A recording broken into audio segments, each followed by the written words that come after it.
Welcome, everybody, to the Indiana Basketball Weekly Show on the Grueling Truth Sports Network. I am your host for Indiana Basketball Weekly, Mike Goodpaster. Right now, I'd like to welcome in my co-host, Kent Sterling. How you doing, Kent? Always good to be on the weekly show, kind of covering an undefeated team, isn't it?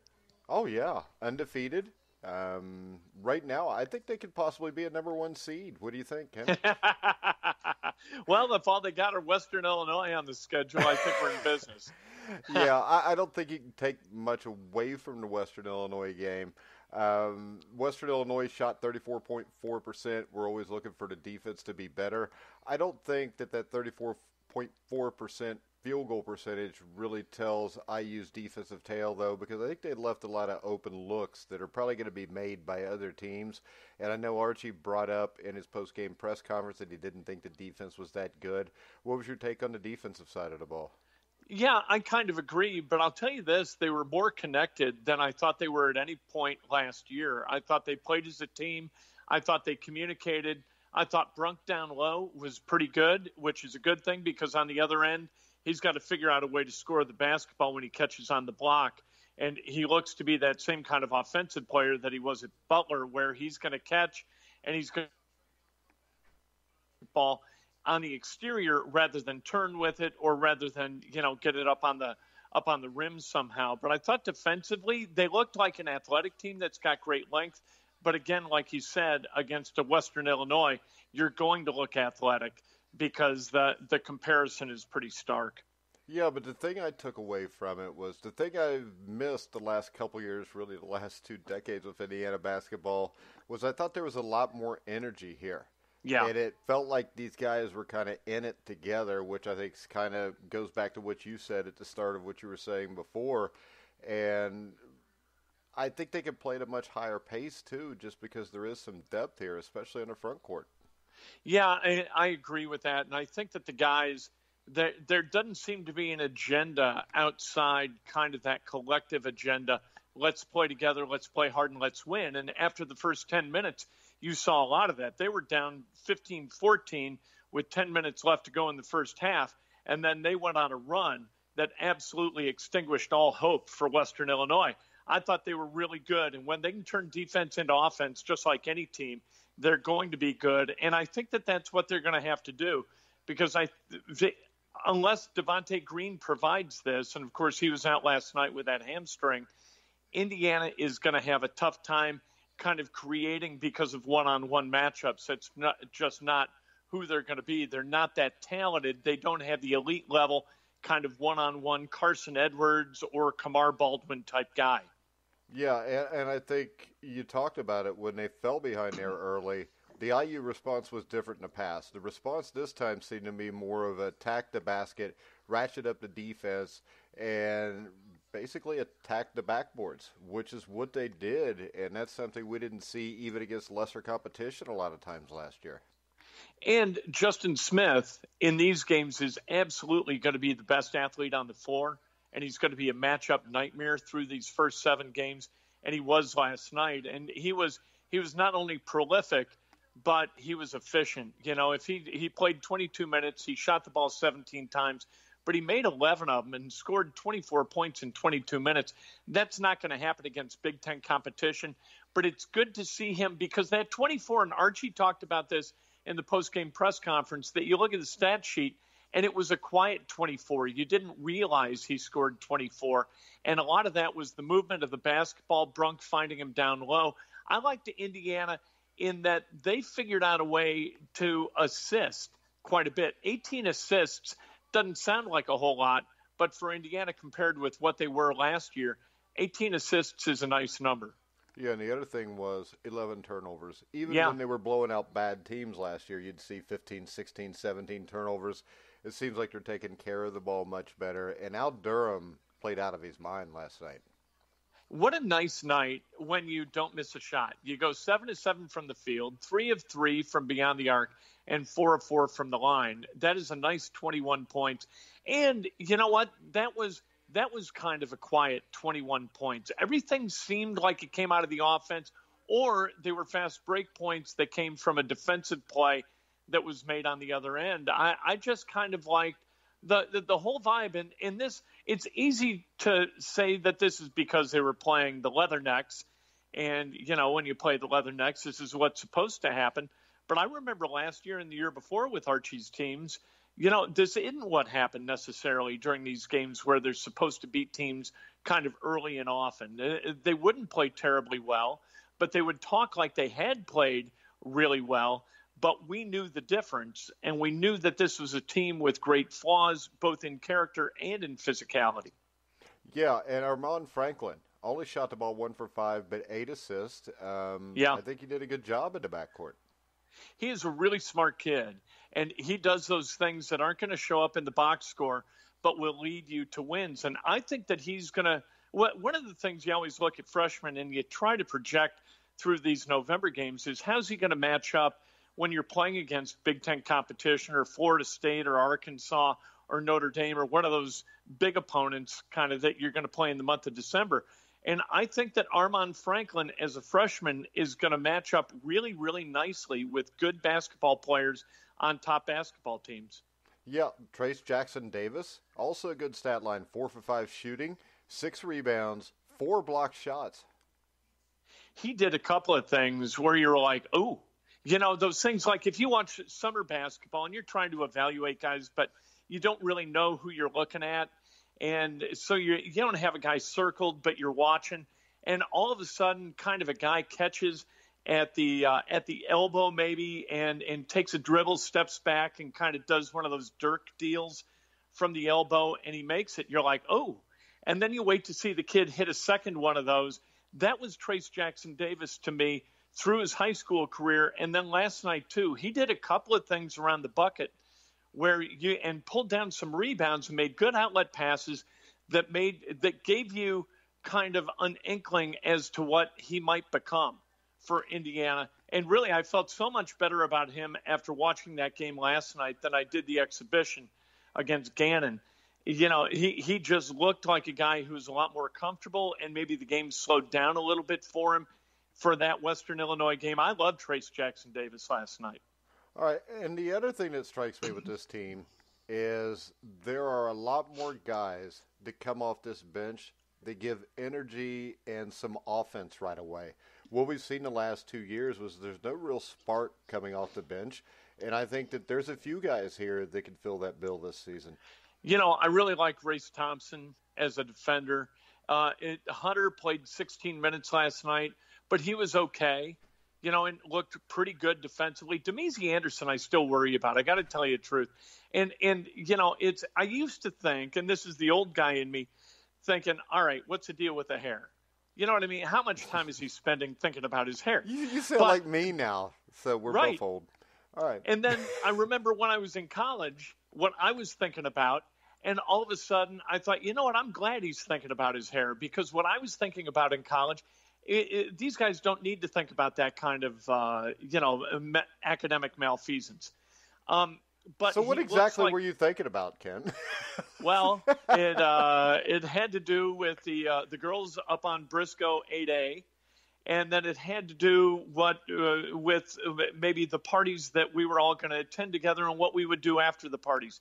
These were the thoughts that preoccupied my mind. I had the same thoughts at Indiana State. Mine's more what was going on in Bloomberg Hall before 11 o'clock when they supposedly kicked all the guys out. So I can understand that also. But he's a guy that gets lost defensively a little bit, and so I'm a little worried about him. But the other guys, you know what? They all look like they know what they're doing when they get on the floor, and they all look like they're ready to contribute. And that's really the thing, I think, that is kind of – and it's way so early in this season. But the thing that I like about this team so far is it doesn't, like I said earlier, you're not dealing with a bunch of personal agendas. We're not left to wonder if people are jealous of Romeo Langford. We're not thinking, okay, Devontae Green is firing up the ball 16 times because he doesn't want Romeo to average 28 points and be a top 5 pick while he never goes to the NBA. We're not thinking those thoughts. They're not thinking those thoughts. It doesn't seem like they're all kind of pulling on the same end of the rope, and I dig it. It looks a lot more like Indiana basketball to me. So I think when we look at this, for this season to be a success, The whole key to this, and by success, I mean, is maybe being able to make a run in March, if you can get to March, is how Devontae Green fits in here when he does come back. Because this is it for Devontae. You know, Yeah. this is his senior year, and if he doesn't get looks like last night in New York City for those games, you had Michigan State and Kansas and Duke and Kentucky all playing, and so you had all the GMs from NBA teams, and those guys, those are the dreams for these guys, and that's Devontae Green's dream. His brother is living that dream. Devontae wants that.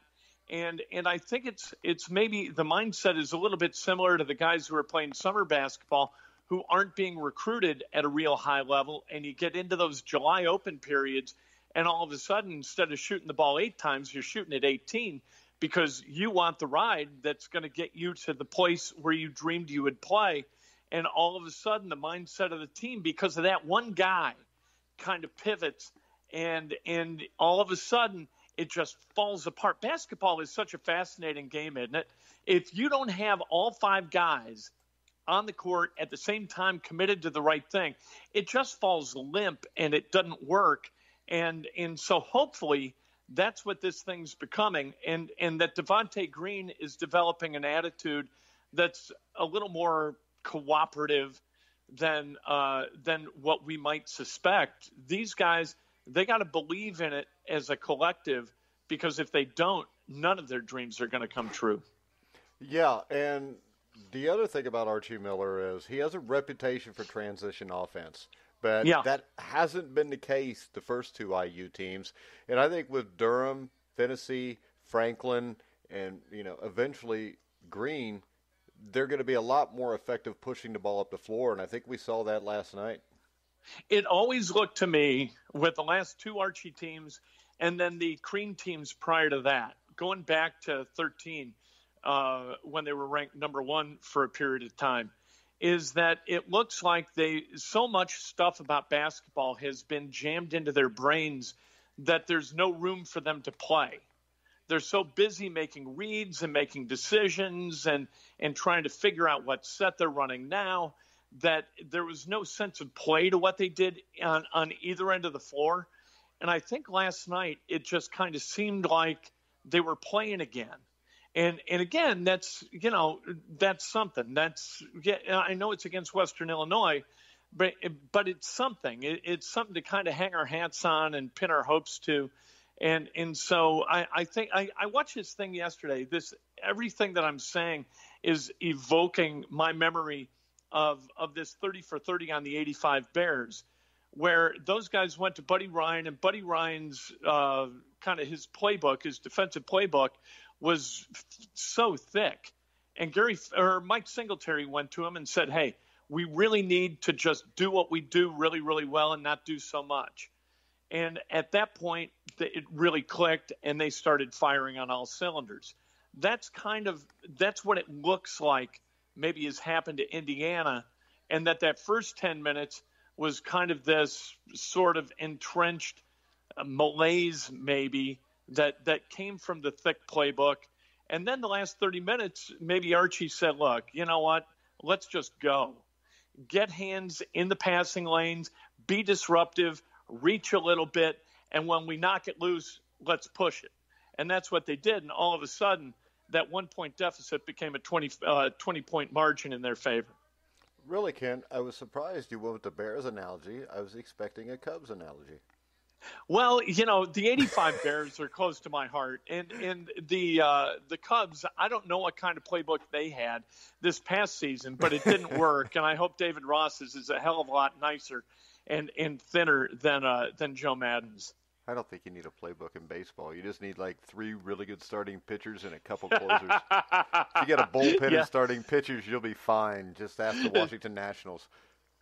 Don't tell the managers that are making $4 million, $5 million a year that. You're not going to be a very good agent for those guys if you diminish their importance. They all know like it, that. though. They all know do. It, Ken. They do. All right. So overall, with the performance last night, I would say I'm generally pleased. I thought it was a good performance. What was your take on it? Yeah, I thought it was good, and it gives you hope. And what my hope is that these guys don't view what last night as some kind of finish line. That these are individual one-game seasons, and now what's important is the game against Portland State, and you've got to play as hard and you've got to play as together for 40 minutes as you did last night. And then you've got to start thinking about whatever's next, North Alabama, and then Troy, and then Princeton, and then Louisiana Tech, and, then South Dakota State.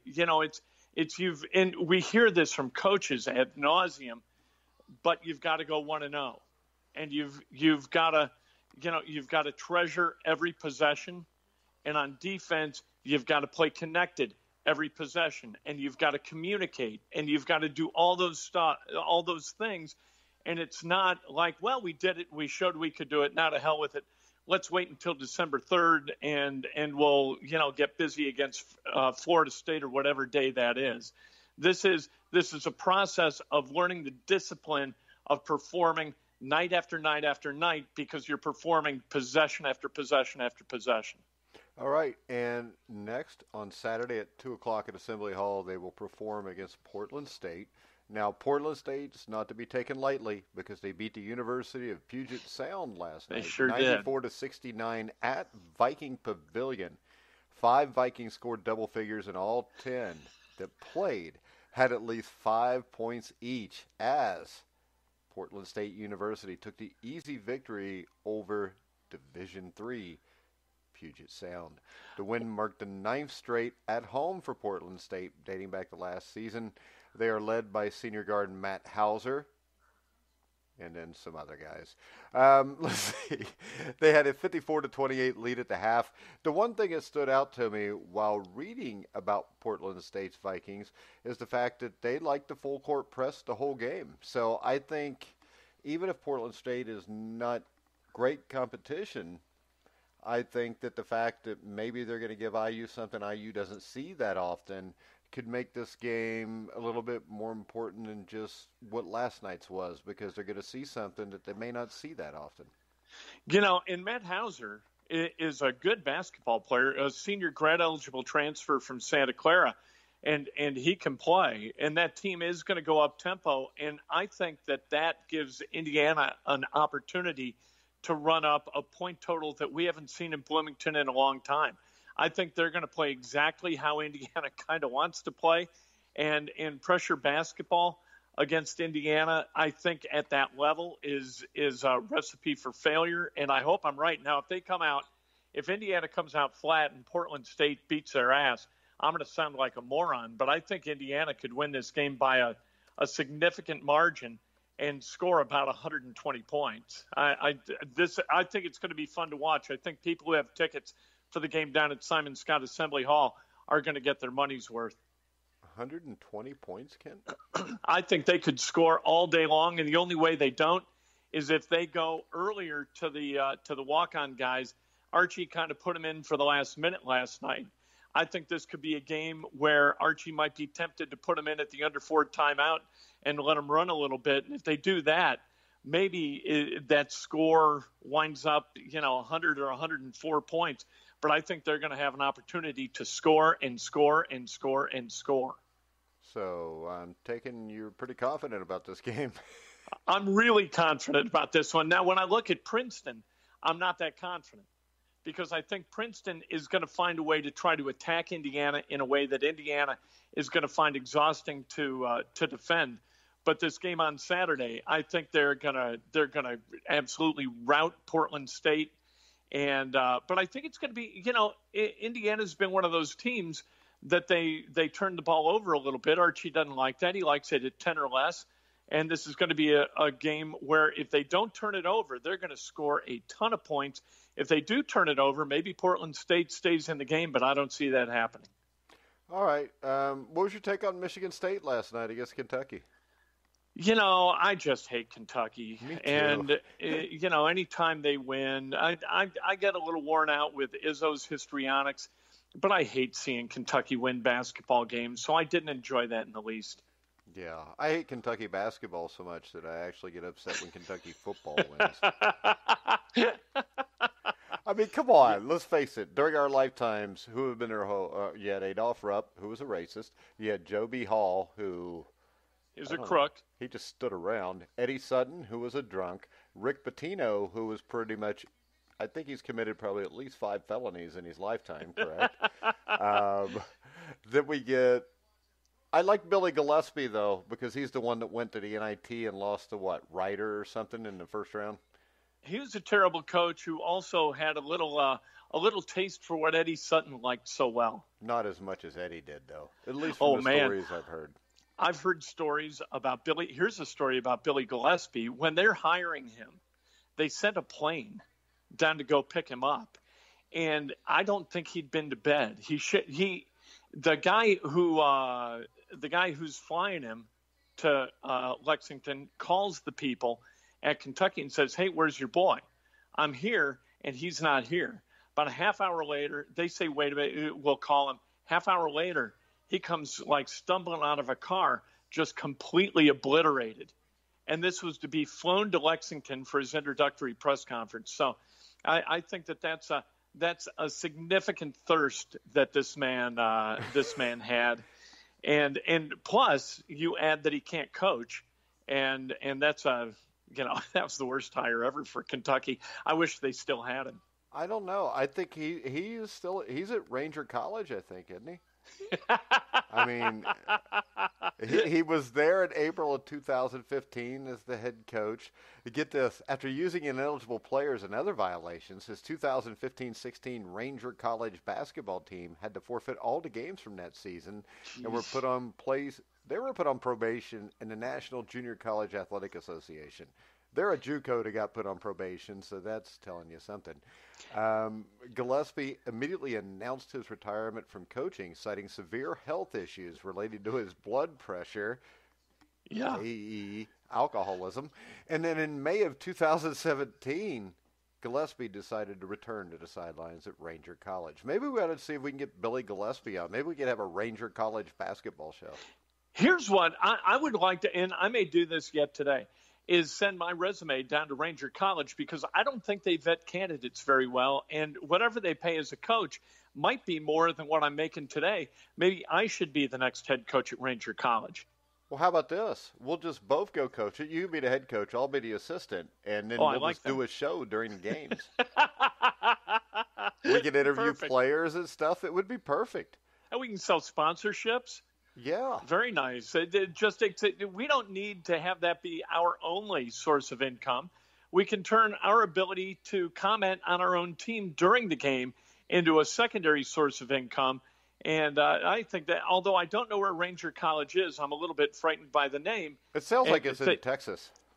It might be in some kind of get this. You know what their nickname park. is? Hold on. You got to hear that? this, Kent. They are the Rangers. So, obviously, whoever runs the school was inebriated at the time they came up with the name, too. Well, and they didn't just get Billy Gillespie as a coach. They got him as a drinking buddy. And so, when you can cross 2 boxes or check 2 boxes off the list, good for you. All right. But in 2018-19, just last season, they were the NJCAA National Runners-Up and went 31-4.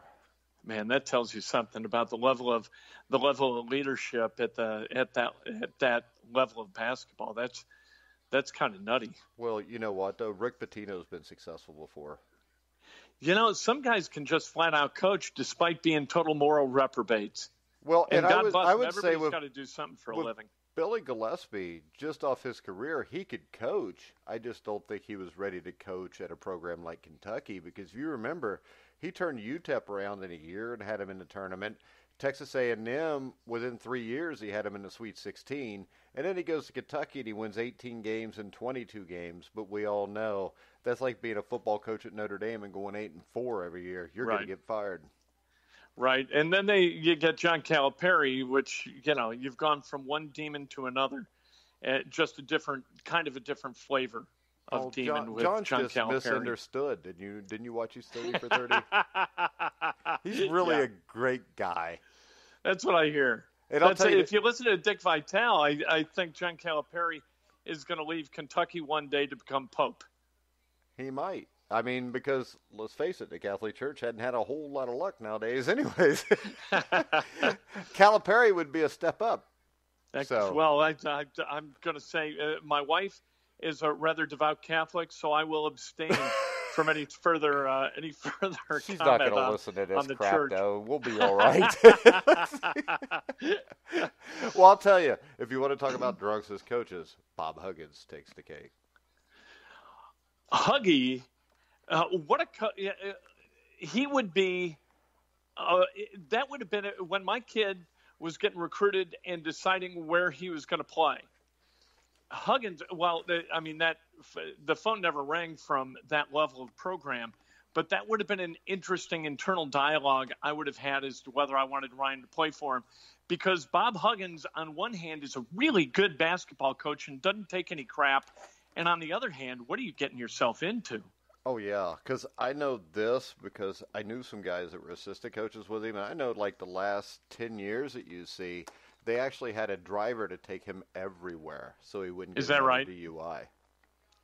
He is a man. What an interesting, fascinating human being that guy is. I'll tell you, I remember going to the Indiana-Cincinnati game at, where was it? It was at UC. This had been like 1992. That was a Nicky Van Exel team, and both those teams ended up going to the Final Four that year. And Indiana trounced them pretty good. And I was sitting like the first row or second row behind the UC bench. And I'll tell you, I've never heard as many curse words in my life as I did because Bob Huggins cussed more than Bobby Knight, believe it or not. I heard Bob Knight. I think it was an IU Illinois game in Assembly Hall in like 1989. And he puts Jadlow in the game, and I'm sitting right between or within 10 feet of Senator Richard Lugar and Ryan White, the high school kid who had at that point had AIDS and subsequently died of AIDS. So there's a child there, and there's the U.S. Senator, and Bob Knight called Todd Jadlow names and combinations of names that I've never heard before. And if I was thinking right then that if that had been my son, I'd have gone over the bench and kicked his ass. Like nobody. I've never heard anybody call these. And the C word was everywhere. And if I was I'd be like, oh, Richard Lugar, I got to tone it down a little bit. There's Ryan White, the kid with the AIDS, and my God, I've got to comport myself with some dignity. He pulls Jadlow out of the game and he starts pointing at him and screaming at him. See this MFC, MFC, MFC. It was unbelievable. I've never heard anything like it. I can tell you this: when you're coaching, you don't realize, because when I coached arena football, my story is, and I felt really bad, and actually I stopped cussing for like a good 10 minutes after this, but we were playing in Saginaw, Michigan at Dow Center. There's like 8,000 people jammed in there and everybody's screaming, and I had a habit, since it was a professional football game, they can't kick the coaches out, and it's hard telling what I would say to an official, and I called an official repeatedly an MF and then the C word. And the game calms down. And this is like, arena football is like a hockey arena, so we're sitting in that hockey bench area. And as we are walking out at halftime, I look up behind me, and directly behind me is like this 8-year-old boy with his dad. Geez. With his dad. Wow. And I looked back, and I looked at him. I looked at his dad, and I said, I'm so sorry. I never even thought about this. And his dad leaned over, and he said, no. He said, every time you guys come here to play, we always buy these tickets right behind the bench just so we can hear you cuss. I'm like, all right, but I didn't cuss the rest of that game. Unless I was on the other side of the bench. I just didn't look behind me to see who was there. But it's just sometimes you get so caught up in the game, you don't even think about that. But I remember about as low as I've ever felt coaching anything was turning around and seeing that 8-year-old boy with these real wide eyes while I'm chewing out my defensive back. Geesh. But luckily his dad said that's why they spent the extra $30 to sit right behind our bench. You're moving merchandise. Yeah, Mike. The thing that was interesting is when I coached at Evansville in northern Kentucky, usually right behind our bench was sold out. So Is that right? yeah. So before the last year in Northern Kentucky, I told the owner, I said, man, you got to pay me at least an extra $500 a game because I'm obviously bringing in you a ton of money from the words that I use. But that's when I used to be high strung and cuss. I haven't cussed Yeah. in years. That's, you know what? At some point, seriously, the high strung stuff, even to myself, it stopped being entertaining. Yeah. You know what I mean? It used to be like when I was in my 20s and I'm driving and I'm flipping people off and screaming at them, and I'm thinking, this is really comedic. This is so much fun. And then at some point, you're just like, geez, Yeah. you know, what are you doing? But What in kind my of a life defense, are you leading? if you have ever had to deal with football referees, it doesn't Yeah. really get old. It just you just want to beat the hell out of them, so you just say bad words instead. We see a lot of that around here. And it always seems like, I don't know if it's like this for other coaches, but it always seems like all those referees have it in for me. Do they? I'm pretty sure that every other coach feels the same way too, though. So I think I'm just kind of paranoid. But if that guy's listening in Saginaw, Michigan, I'm still sorry. But well, I'm sure he is, and I'm sure he feels much better. And I did comment down after that. All the anger he had over being called a C word. I didn't call him the C word. I was directing it at an official or a player, and I mean, it's just I'm blaming it all on Coach Knight because ever since I sat like 3 rows behind a bench at Riverfront Coliseum for the 1987 regional final, it just kind of ruined me. I heard words that day that I didn't even know existed. You know, and that's the thing. And that's what's happened. You used to see that in Indiana when Bob Knight was the coach at Indiana. You saw high school coaches whose behavior mocked almost exactly Bob Knight's, and you kind of thought, well, what are they? They've got all of the style and none of the substance. Yeah. You got to have the substance. And the other thing is this. You got to realize that most of what he was doing was for a reason, whether you agreed with it or not. Right, exactly. It was to elicit a response. Right. Yep. So, all right. Well, Kent, you want to go live after the big-time Portland State game? Yeah, let's do that. That'd be fun. All right, guys, so just keep an ear out for about 10 minutes after the Indiana-Portland State game. Me and Kent will be back on thegruelingtruth.com. Kent, you want to tell everybody where they can find you? It's at Kent Sterling on Twitter, and friend me on Facebook or follow me, Kent Sterling, and KentSterling.com.